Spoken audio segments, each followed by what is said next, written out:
Yesterday, we had a detailed brief on the successful joint operations that were carried out to destroy the terror infrastructure in Pakistan-occupied Jammu and Kashmir, as well as in Pakistan itself. We also iterated that our fight was with terrorists and their support infrastructure and not with Pakistan military. However, it is a pity that the Pakistan military chose to intervene and bat for the terrorist, which compelled us to respond in kind. दोस्तों, हमारी लड़ाई आतंकवाद और आतंकवादियों के खिलाफ थी। इसलिए 7 मई को हमने केवल आतंकवादी ठिकानों पर ही हमला किया था। पर अफसोस इस बात का है कि पाकिस्तानी सेना ने आतंकवादियों का साथ देना उचित समझा और इस लड़ाई को अपनी लड़ाई बना ली। इस परिस्थिति में हमारी जवाबी कार्यवाही अत्यंत आवश्यक थी और इसमें उनका जो भी नुकसान हुआ, वे खुद इसके लिए जिम्मेदार हैं।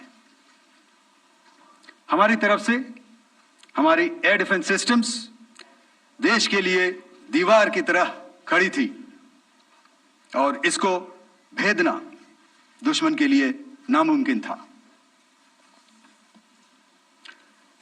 This brings me to the point, how have Indian forces managed to minimize the damage to both civilian and military infra in the country, in spite of the unrelenting efforts by the Pakistani forces? Most of you and the majority populace within the country have had a lot to say about the layered and integrated air defense systems put in place by the Indian Armed Forces, which includes the assets of the Indian Army, the Indian Navy, in addition to the primary air defense assets of the Indian Air Force. As you all are well aware, this robust AD system comprises of a large variety of multi-layered AD sensors and weapon systems, from point defense weapons like the low-level air defense guns, shoulder-fired manpads, and short-range surface-to-air missiles or SAMs, to area defense weapons like the air defense fighters and longer-range surface-to-air missiles within our inventory. Additionally, the numerous waves of drones and unmanned combat aerial vehicles employed by Pakistan were also thwarted by the indigenously developed soft and hard kill counter-US systems and the well-trained Indian air defense personnel. All this was brought together as an efficient and effective AD environment by the Integrated Air Command and Control System, or the ISCCS of the Indian Air Force, which accords us the net-centric operational capability which is vital to modern days warfighting. While much has been said and written about the newer systems, I would like to place on record the performance and efficacy demonstrated by even the older battle-proven AD systems like the Pechora, the OSA AK, and the LLAD guns in countering the Pakistani threat vectors in the current operations. They were all modern generations, but these battle-proven systems stood the test of time and took them on head-on. Another highlight has been the stellar performance of the indigenous air defense weapon system like the Akash system. Here, ladies and gentlemen, I would like to mention that putting together and operationalization of this potent AD environment has been possible over the last decade due to unwavering budgetary and policy support provided by the Government of India in acquiring state-of-the-art equipment and weapon systems. Some of the results achieved in countering the enemy threat vectors over the last week are now being shown on the screen. Shown on the screen is the probable enemy PL-15 missile, which is of Chinese origin. This missile has missed its target, and you can see the pieces now which are available with us. Another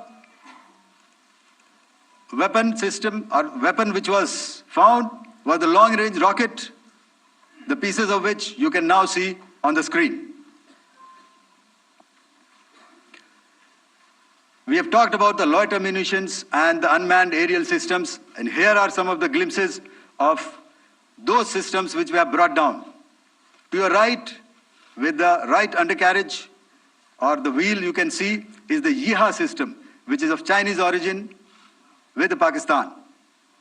You can see some quadcopters, and you can see one odd Sonka drone hanging by the wire. All these have been brought down by our trained crew and air defense systems.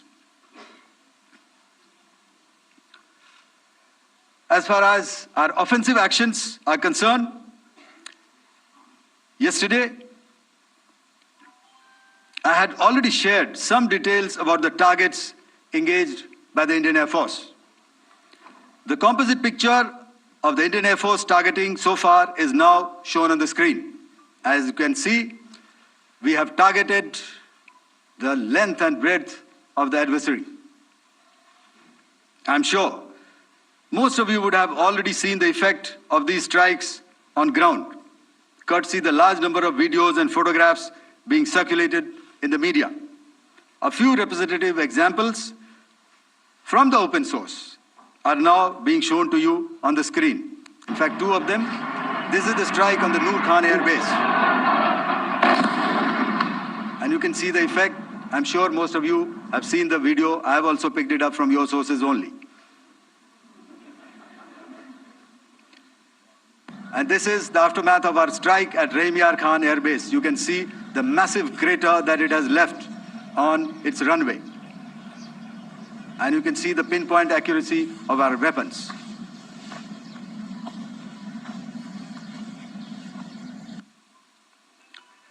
So with that, giving you an overview of how our air defense systems have thwarted the enemy drones, their fighter aircraft, their missiles, and resulted in minimal losses on our side.